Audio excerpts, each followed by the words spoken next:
কিন্তু যিনি গেছিলেন তিনি কিন্তু ইনি নন।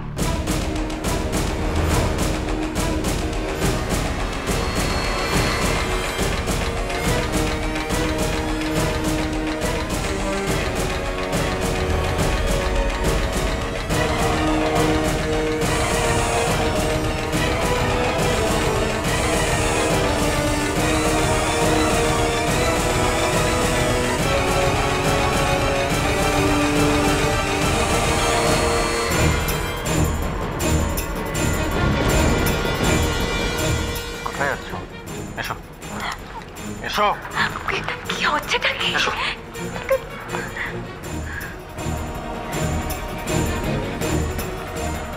দেখুন তো এখন সে এখানে আছে কিনা। কি ঠাট্টা করছেন? উনি তো কনক চৌধুরী, উনি তো আমার কাছে অফিসে গেছিলেন সমস্ত ডকুমেন্টস।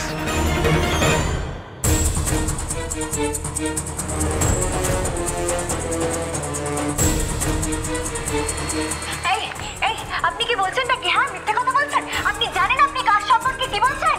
হ্যাঁ ম্যাডাম, আপনি কিন্তু আমাকে ফোন করেছিলেন এবং আপনি আমার কাছে অফিসে গিয়ে। মিস্টার মিত্র, আমাদের যেটা জানার ছিল সেটা জানা হয়ে গেছে। আপনাকে অনেক ধন্যবাদ। ম্যাডাম, অন গড, উনি কিন্তু। আপনি আপনার অমূল্য সময় আমাদের দিয়েছেন, তার জন্য সত্যি অনেক ধন্যবাদ। Thank you.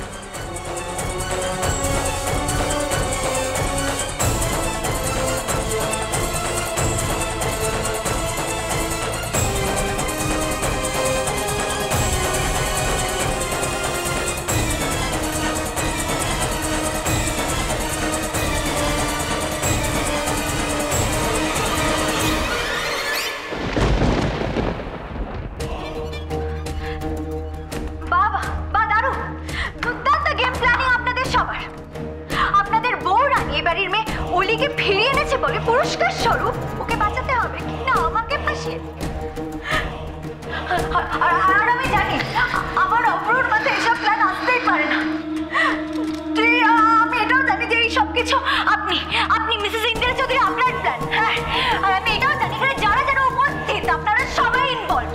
কি ভেবেছেনটা কি আপনি? হ্যাঁ, আপনার ক্ষমতা আছে বলে আপনি যা ইচ্ছা তাই করবেন। হ্যাঁ, এবার এই ভাগ করে আপনি বেশিরভাগ সম্পত্তি উপভোগ করবেন। আর আমরা কি বাদে চলে ভেসে এসেছি? হ্যাঁ, আপনি কি মনে করেছেন আপনি যখন চাইবেন আমাকে হিউমিলিয়েট করবেন আমার বরের মাথা ছুঁয়ে?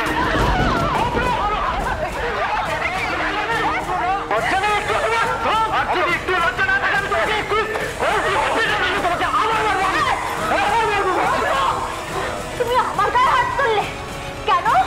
সত্যি কথা বলে সহ্য হচ্ছে না তোমার?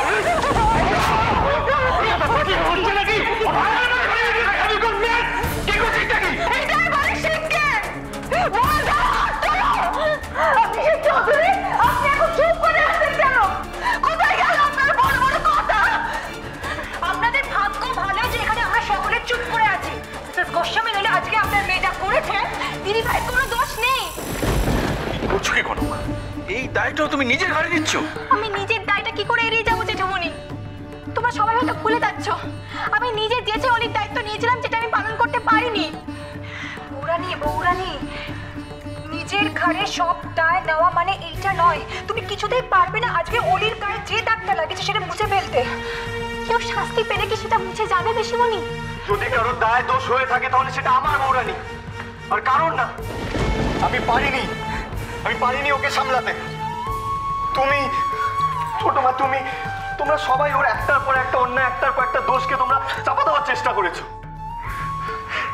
ও তোমাদের ভালো মানুষের সুযোগ নিয়েও একটার পর একটা অন্যায় করে গেছে, আর সেটা আজকে এমন একটা জায়গায় গিয়ে দাঁড়িয়েছে যে আমাদের সবাইকে আজকে এই দিনটা দেখতে হচ্ছে। শুধু বাড়ির খবর যে বাইরে ফ্ল্যাশ করছে তা নয়, অলি আর রাহুলকে নিয়ে অরূপকে যা নয় তাই বলেছ, আর সেই জন্য অরূপ নিজেকে শেষ করে দিতে চাইছিল সেদিন।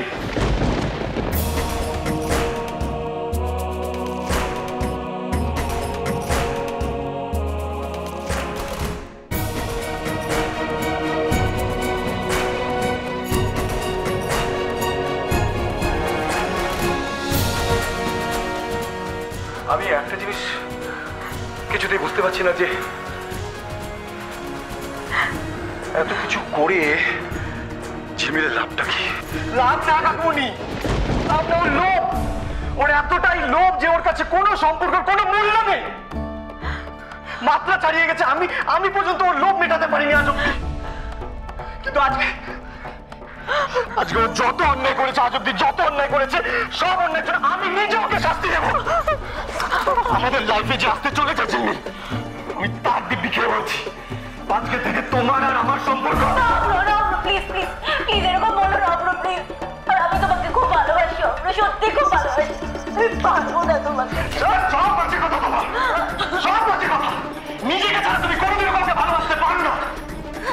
তোমার একটা উপযুক্ত শিক্ষা দরকার, আর সেটা আজকেই হবে। তোমার বোঝা দরকার।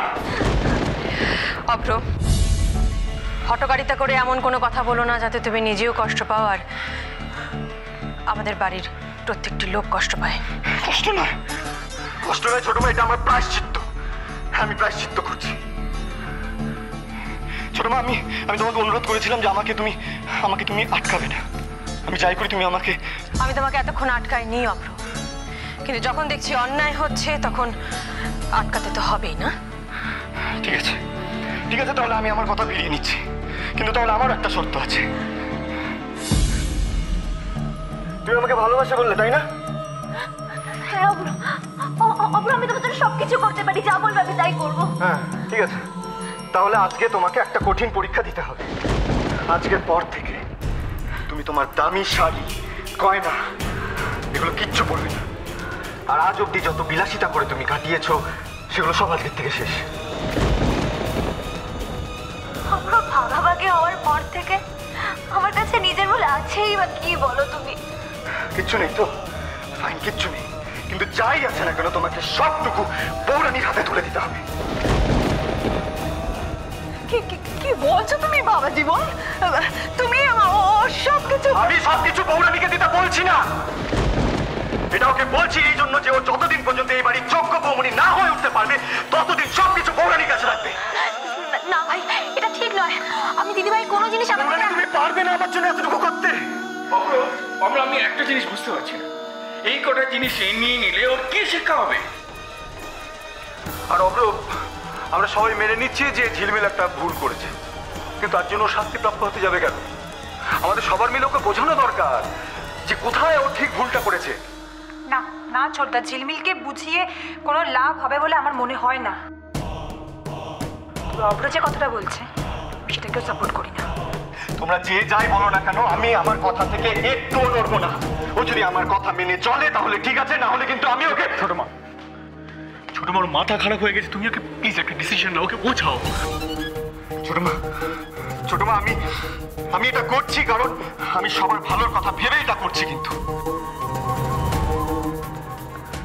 এই যে কিসের জন্য ওয়েট করছো তুমি?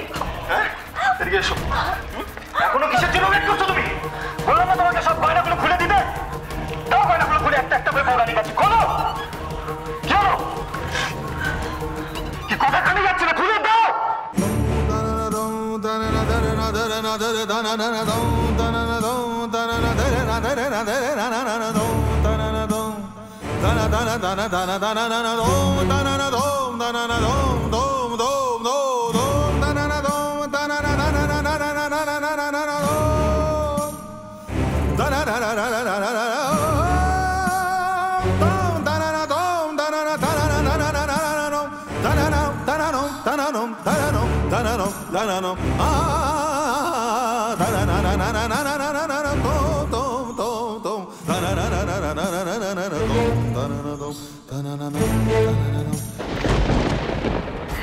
অপমানিত এই বাড়িতে আমি আগেও হয়েছি, কিন্তু আজ যেটা হয়েছে তার খেসারত তোকে আগামী 24 ঘন্টার মধ্যে দিতে হবে কনক। এর বদলা আমি এমন ভাবে নেব যে এই জীবনে তুই আর কাউকে তোর মুখ দেখানোর যোগ্য থাকবি না।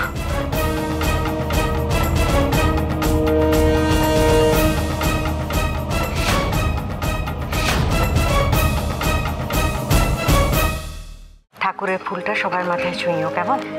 বাবা, এতদিনে শান্তি ফিরল বাড়িতে। ঠাকুর আছেন। একটু শুনবেন প্লিজ?